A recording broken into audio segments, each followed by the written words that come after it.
Historien är inte alltid vad du ser i tavlorna. Det är också någonting bakom tavlan. Och det är kanske där vår historia ligger. Någonstans började den här idén, tror jag, när jag såg ett porträtt på Gustave Badin. Då började jag direkt liksom söka upp information. Vem är det här? Är det en svensk person? Va? Han har bott i Stockholm. Va? Är han en del av hovet? Va? Är han en del av Det är liksom lager på lager.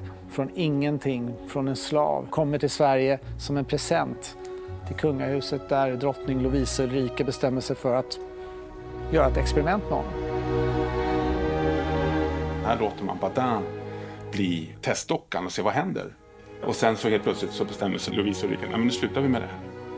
Nu måste han börja sköta sig istället. Vi kan inte ha någon som springer omkring och fäller kroppen på prinsessan. Säger fula ord till kronprinsen och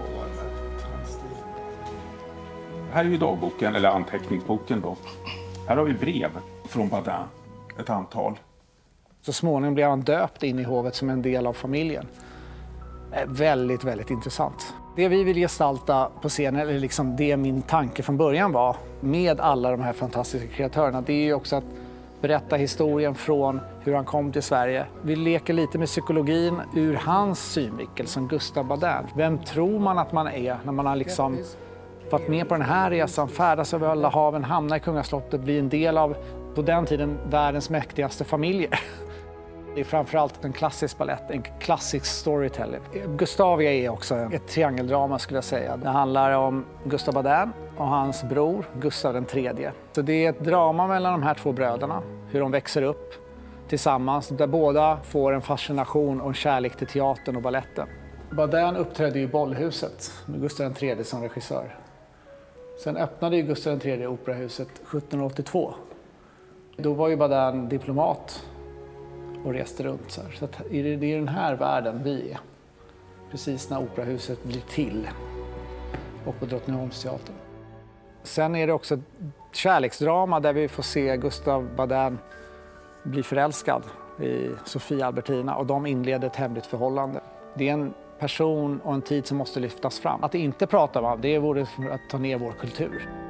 Det som jag tycker i alla fall är det mest intressanta, det är att liksom vi pratar om en del av vår historia som inte är så länge sedan. Där vi har varit ganska bra på att spara sånt här i Sverige. Vi har inte haft så mycket krig, det har inte brunnit ner så många bibliotek. Nej. Och att vi fortfarande hittar grejer som ingen har sett. Jag kan bara prata ur mig själv. Vad jag känner en stolthet. Mina föräldrar är invandrare. Och jag fick aldrig se någon som ens var i närheten av att likna mig i någon historiebok om Sverige. Jag tror att den här historien är mycket viktigare än vad vi förstår. För att det här samhället och för vårt land ska bli starkare så måste vi också utforska vår historia. Det är ju vårt ansvar, vi som håller på med musik, film, tv eller allt mer. Hur hamnar man här? Jag vet inte, jag har alltid älskat miljön. Jag har gjort film, jag kommer från musikvideo. Jag har jobbat med väldigt mycket koreografer och dansare under hela min karriär. Men du vet, jag som regissör har skrivit det, men det är liksom, jag är en fantastisk armé av människor.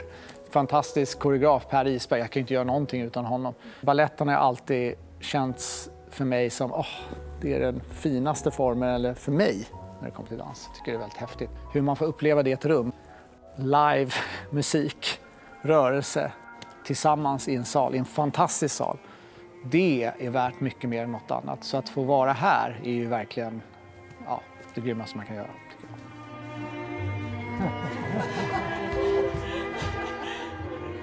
Bravo!